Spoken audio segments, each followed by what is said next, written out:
Assalamualaikum warahmatullahi wabarakatuh. Salam sehat, salam sejahtera, salam bahagia buat kita semua.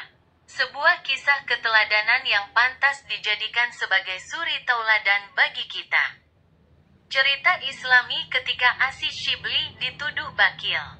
Dalf bin Jahdar Asy-Syibli, atau lebih dikenal dengan nama kunyahnya Abu Bakar Asy-Syibli, adalah seorang tokoh dan ulama tasawuf yang tinggal di Baghdad pada abad ke-3 sampai 4 Hijriah. Suatu ketika ia sedang tafakur, tiba-tiba ia mendengar seruan dalam hatinya. "Engkau bakil, kikir."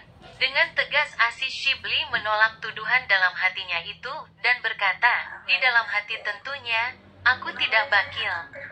Tetapi suara itu terus-menerus menuduhnya seperti itu.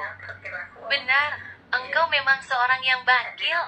Karena ia tak mampu menghentikan suara-suara tuduhan itu, Asy-Syibli berazam, berniat dengan tekad sangat kuat dalam hatinya. "Jika aku menerima rizki pada hari ini, aku akan menyedekahkan semuanya untuk orang miskin yang pertama kali aku temui." Seperti kebanyakan ulama sufi pada zamannya, sebenarnya Asy-Syibli tidak pernah menumpuk atau mengumpulkan harta, sebagaimana yang dicontohkan oleh Nabi SAW dan para sahabat.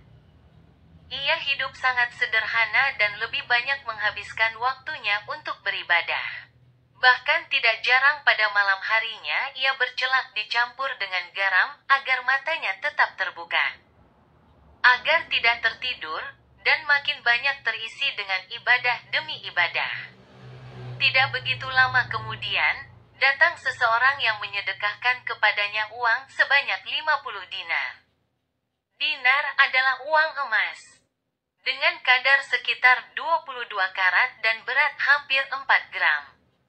Jadi 50 dinar adalah hampir 200 gram emas berkadar 22 karat. Dengan kurs sekarang ini, jika harga emas 22 karat adalah Rp300.000 per gram, itu berarti sekitar 60 juta rupiah. Sesuai dengan yang diniatkannya, ia berjalan berkeliling untuk mencari seorang miskin, untuk memberikan 50 dinar tersebut.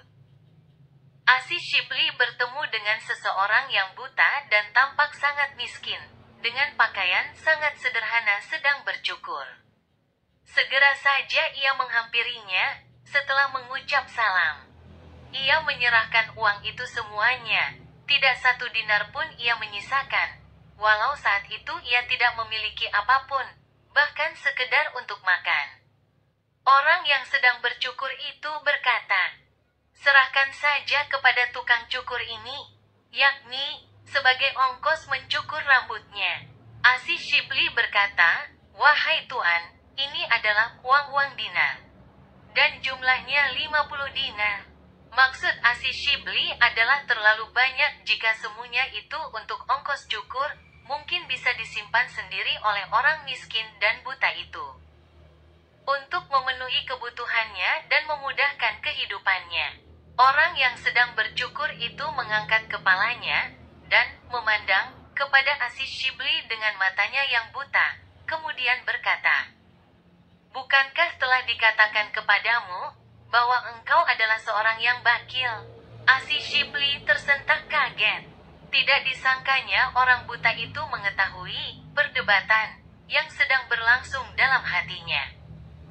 Dan tidak disangkanya pula bahwa sedikit rasa sayangnya untuk menyerahkan 50 dinar itu kepada tukang cukur sebagai bentuk dari rasa bakilnya.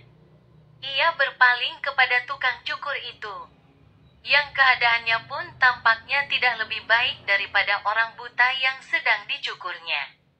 Tetapi ketika Asy-Syibli menyerahkan 50 dinar itu, lagi-lagi ia mendapat tamparan untuk yang kedua kalinya.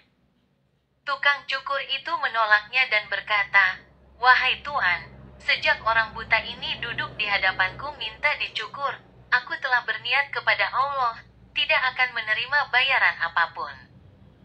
Karena itu aku tidak mau menerima uang itu." Asy-Syibli berlalu dari dua orang miskin tersebut dengan menangis, sambil terus mengucap istighfar. Kemudian ia membuang uang 50 dinar itu ke laut. Jangan lupa di subscribe ya. Demikian kisah motivasi ini, semoga bermanfaat. Terima kasih dan wassalamualaikum warahmatullahi wabarakatuh.